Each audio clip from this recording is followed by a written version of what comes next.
Hello, and welcome to The Brief Insight, your go to podcast for breaking down the latest trends, research, and policies shaping our world.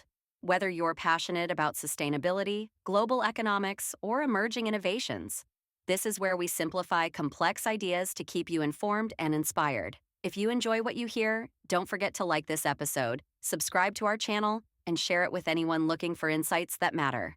We're here every Monday and Friday, so hit that notification bell to stay updated. Your support helps us grow and continue bringing you sharp, relevant content that sparks conversation. Thank you for tuning into The Brief Insight. Now let's dive into today's topic.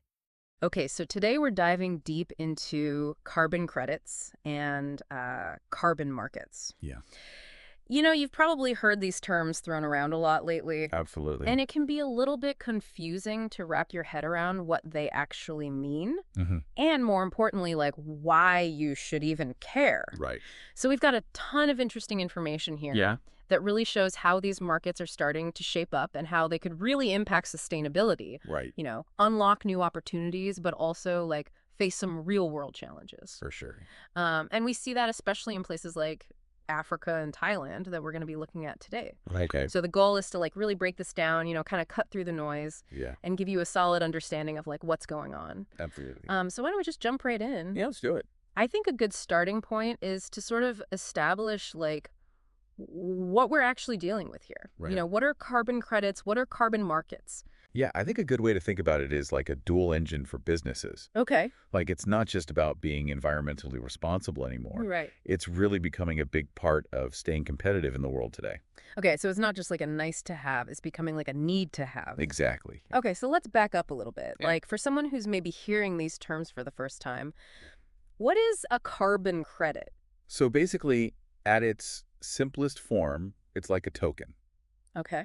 And that token represents avoiding or removing 1 ton of CO2, Okay.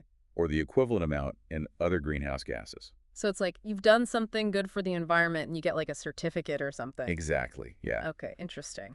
And the whole idea behind this is to use economics as a tool Okay. to encourage everyone to reduce emissions by allowing these credits to be bought and sold. Oh, so it's like creating a market for good environmental behavior. Yeah, exactly. Okay, and that's where these carbon markets come in, right? But it's not just like one big market, is it? No, not really. Like, what are we actually talking about when we say carbon market? So it's really 2 main categories. Okay. First, you have these mandatory markets, which are driven by laws and regulations. Okay. So like government setting limits on emissions. So if you're a business in that area, you have to participate. Exactly. Got to play by the rules. Okay. And then you have voluntary markets where organizations choose to participate. So that's more like they're doing it because they think it's the right thing to do. Yeah. Or maybe to improve their public image. Okay. So either way, whether it's mandatory or voluntary, Uh-huh. businesses are starting to get involved in this stuff. For sure. And we've got some information here that shows some pretty compelling reasons why. Like what? Well, one of the big things is like consumers are becoming way more environmentally conscious these days. Absolutely. People actually care about where their products come from and how they're made. Yeah, they're voting with their wallets. Exactly. They want to support businesses that are doing the right thing for the planet. So for businesses, it's not just about being ethical anymore. It's good business sense. Right. It affects the bottom line. So getting involved in carbon credits can actually make your brand more appealing to customers. Exactly. Okay, that makes sense. And then there's the whole issue of regulations. Right, like laws and stuff. Yeah. More and more countries are setting strict rules to reduce emissions, especially for companies that operate internationally. Okay, so if you're a global company, you gotta be on top of this. Yeah. It's not just a local issue anymore. So being part of these carbon markets can help businesses show that they're following the rules. Exactly. Demonstrates compliance. Oh, okay, so it's like a way to prove that you're doing your part. Yeah. And it can actually help you avoid penalties and fines, too. Ah, so it's not just about looking good, it's about avoiding getting in trouble. Right. It's both. Okay, that's smart. And there's another potential upside here. What's that? Well, for companies that are really good at reducing their emissions, Yeah. carbon credits can actually become a source of revenue. Wait, so you can actually make money from this? Yeah, if a company goes above and beyond its reduction targets, Uh-huh. they can actually sell those extra credits to other companies. Oh, so it's like turning environmental responsibility into a profit opportunity? Exactly. It's a win-win. Okay, that's pretty cool. And this is where things get really interesting when we start talking about Africa. Okay, what's going on in Africa? Well, the whole world is shifting towards a greener economy, right? Yeah. And this is a huge opportunity for Africa. Okay, how so? Well, Africa has incredible natural resources and a lot of potential for renewable energy. Uh-huh. And these carbon markets can help fund that transition to a more sustainable future. So it's not just about Africa getting help. It's about Africa becoming a leader in this space. Exactly. They could really leapfrog ahead. That's exciting. And what's really interesting is how businesses in Africa can actually monetize their efforts to reduce their carbon footprint. What do you mean?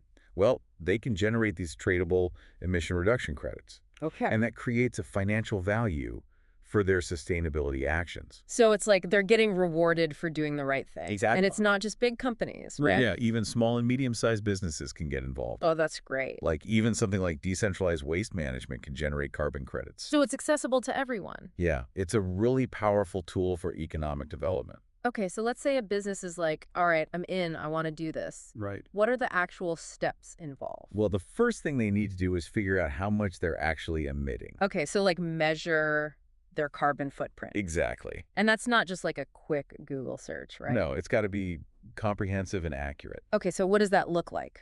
Well, they need to look at both their direct emissions, like what's coming from their own operations, Yeah. and their indirect emissions, Yeah. which come from things like their supply chain and energy use. So it's like a full audit of everything they do? Exactly. It's pretty involved. Okay, and then once they have that information. Well, then I got to start investing in projects that will actually reduce those emissions. Okay, so what kind of projects are we talking about? There's a lot of options. Okay, give me some examples. Well, they could improve energy efficiency in their buildings, Okay. switch to renewable energy sources like solar or wind power. Uh-huh. They could invest in reforestation projects, Okay.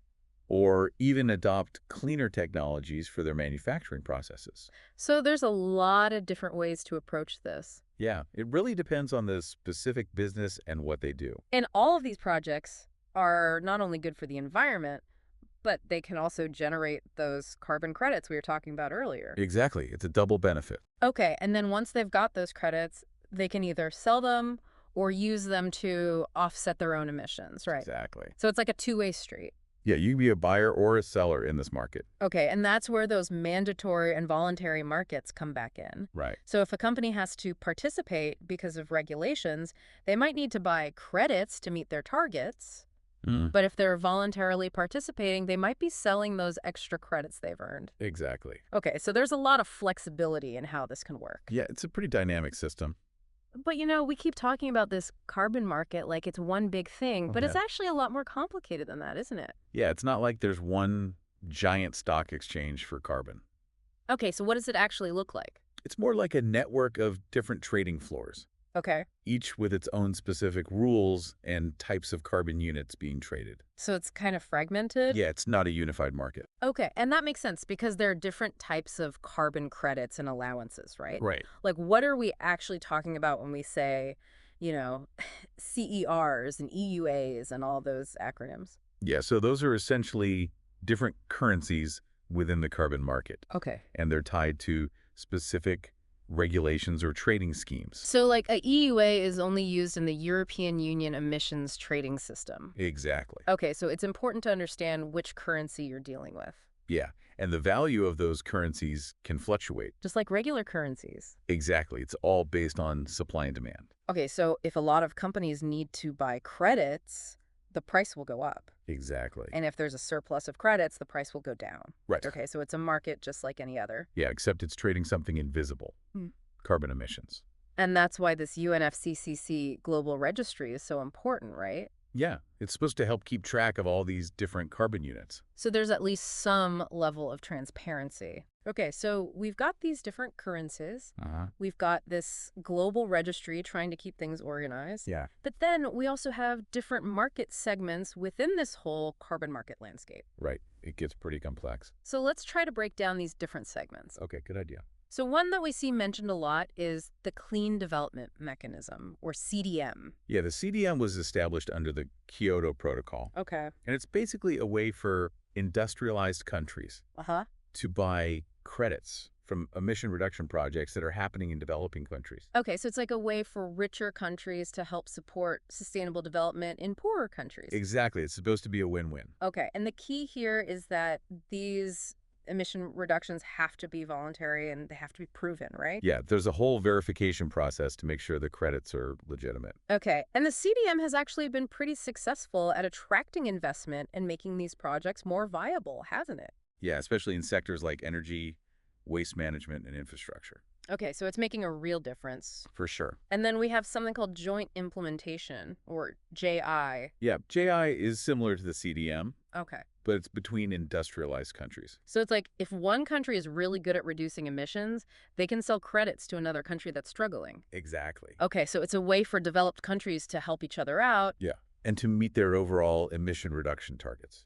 Okay, and then there's emissions trading. Right. That's where governments are buying and selling those allowances or permits to emit greenhouse gases. Okay, so it's like they're trading the right to pollute. Yeah, but the idea is that the overall cap on emissions gets tighter over time. So eventually, the right to pollute becomes more expensive. Exactly. And that's supposed to encourage companies to clean up their act. Okay, and finally, we have the voluntary carbon market. Right. This is where companies and individuals can buy offsets to compensate for their own emissions. So it's like a way to say, I know I'm polluting, but I'm trying to make up for it. Yeah, and it's becoming increasingly popular. Okay, so we've got these 4 main market segments, Uh-huh. and then we've got all these different types of carbon units. Yeah, it's a lot to keep track of. And then on top of that, there are different standards and certifications, right? Right, like the gold standard. Okay, what's the gold standard? It's basically a way to assess the quality of CDM and JI projects Okay. to make sure they're actually sustainable and beneficial. So it's like a stamp of approval. Exactly. And projects that meet the gold standard can often sell their credits for a higher price. Oh, so it's like a premium product. Yet buyers are willing to pay more for the assurance of quality. Okay, that makes sense.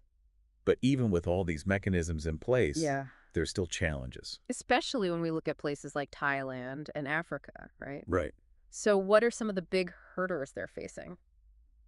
Well, in Thailand, one of the main issues is just a lack of knowledge about how these systems actually work. Okay, so people don't really understand the whole carbon credit thing. Yeah, they don't know the processes, they don't know how to measure emissions, Mm-hmm. and they don't fully grasp the potential benefits for their businesses. So there's a big education gap. Yeah, And then on top of that, they also have problems with their carbon market infrastructure. right, it's still pretty underdeveloped.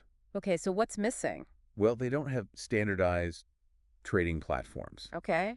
robust verification and certification mechanisms, Mm-hmm. and they're not well integrated with international markets. So it's kind of like a closed system? Yeah, and that makes it harder for them to attract investment and scale up their efforts.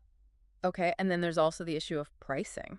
Right, finding a fair price for carbon credits that benefits everyone involved. Yeah, that's tricky. And the government policies, while well-intentioned, Yeah. often lack the practical support that businesses need. Like what? Well, things like tax incentives, Okay. financial aid, Uh-huh. and clear regulations. So there's a gap between the theory and the reality. Yeah, and that can make it difficult for businesses to really get on board. Okay, so those are some of the challenges in Thailand. Mm-hmm. And what about Africa? Well, Africa faces some similar issues, Okay. but also some unique ones. Like what? Well, one of the big concerns is the risk of double counting. What does that mean? So let's say a company reduces its emissions Yeah. and they generate carbon credits for that reduction. Okay. But then someone else comes along Uh-huh. and they claim credit for that same reduction. Oh, so it's like they're both trying to sell the same credit twice. Exactly. And that undermines the whole system. Yeah, because it creates a false sense of progress. Right. And it can lead to accusations of greenwashing. Okay, so that's something that needs to be carefully monitored. Absolutely. There needs to be transparency and accountability. And then there's also the potential for these carbon projects to actually have negative impact. Right. That's a big concern. Like what kind of negative impacts? Well, they could displace communities, Okay. damage ecosystems, or even exacerbate existing inequalities. So it's not a guaranteed win for everyone involved? No, it's important to be really thoughtful about how these projects are designed and implemented. Yeah, we need to make sure that they're actually benefiting the people and the environment. Exactly. Not just generating profits. And that leads to another challenge, which is that sometimes the focus on carbon markets in Africa Yeah. can be too much about the money. Right. And not enough about actually reducing emissions. So it's like they're putting the cart before the horse. Exactly. The primary goal should be to address climate change. And the financial benefits should be a secondary outcome. Right. And one of the biggest obstacles in Africa is that many countries lack these strong national carbon market frameworks. Right. Those are essential. What do these frameworks actually do? Well, they set the rules for how carbon trading works in a particular country. Okay. They ensure that the system is transparent and accountable, and they help to make sure that the carbon market is actually contributing to environmental sustainability. So it's like setting the ground rules for the game. Exactly. And without those clear rules, it's easy for things to go wrong. Yeah, it can lead to chaos and corruption. Okay, and these frameworks also help to align the carbon market with a country's commitments under the Paris Agreement, right? Exactly. Those nationally determined contributions, or NDCs, Right. which outline each country's plans to reduce emissions and adapt to climate change. So it's about making sure that everything is working together towards a common goal. Yeah, and that's where organizations like the UNDP are playing a really important role. Okay, what are they doing? Well, they're working with African countries to help them develop these national carbon market frameworks. Okay, so they're providing technical expertise and support. And they're also helping them to engage with the Article 6 mechanisms of the Paris Agreement. Right, which provide a framework for international carbon market cooperation.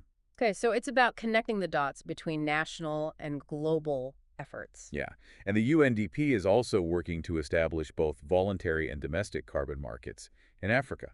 So they're helping to build the infrastructure for these markets to thrive. Exactly, and they're doing it in a way that prioritizes environmental integrity and social justice. So they're not just focused on the economics, they're also thinking about the broader impacts. Absolutely, they're taking a holistic approach. And they're working with specific countries, right? Yeah, like Ghana, Mozambique, Namibia, and South Sudan. Okay, so they're really on the ground making a difference. And they're also collaborating with regional organizations. Like who? Like the African Union Commission and the UN Economic Commission for Africa. So it's a really collaborative effort. Yeah, it takes a village. Okay, so we've talked about the challenges, but what are some of the strategies for overcoming these hurdles and making carbon markets work in Africa? Well, I think the most important thing is to keep the focus on emission reduction. Okay, so it's not just about making money, it's about actually addressing climate change. Exactly. That should be the primary goal. And everything else should flow from that. Right. And these national carbon market frameworks are a key part of that, aren't they? Absolutely. They provide the structure and the rules to ensure that the market is actually working towards that goal. Okay, and aligning those frameworks with each country's NDC is also crucial. Right. So that the carbon market is supporting their overall climate strategy. And organizations like the UNDP are really stepping up to help make that happen. Yeah, they're doing amazing work. And it's encouraging to see that investment in African CDM projects is actually increasing. Yeah, that's a positive sign. But there are also some challenges on the horizon, like those evolving EU regulations that we mentioned earlier. Right. Those could potentially limit the eligibility of projects from non-LDC countries. So it's important for African countries to be aware of those changes and to adapt accordingly. Exactly. And these programmatic CDM initiatives, or POAs, seem like a promising way forward. Yeah, they can help to scale up emission reduction efforts across the continent. And they can also address broader sustainable development goals. Exactly. It's a more integrated approach. Okay, so there are definitely challenges, Mm-hmm. but there are also a lot of reasons to be optimistic about the potential of carbon markets in Africa. Absolutely. It's a dynamic and evolving space. Okay, so we've talked a lot about the big picture, but Yeah. let's zoom in a little bit Okay. and look at how these carbon markets actually work in practice. Right. So there are two main mechanisms that we see a lot: cap and trade and carbon offsets. Yeah, those are the two big ones. So let's start with cap and trade. Okay. You know, we've got this Economist video that uses a really interesting example. What's that? The U.S. acid rain program from the 1990s. Oh, yeah, that was a success story. Right. So basically, the government set a limit on how much sulfur dioxide power plants could emit, and then they issued these tradable permits. Right. So if a power plant reduced its emissions below its limit, Yeah, it could sell those extra permits to a power plant that was exceeding its limit. exactly. And it actually worked. Yeah, they managed to significantly reduce acid rain. Which is pretty It amazing. was a big win for the environment. So why has it been so much harder to replicate that success with carbon emissions? Well, there are a few key differences. Okay. Carbon dioxide is a much more ubiquitous pollutant than sulfur dioxide. Okay.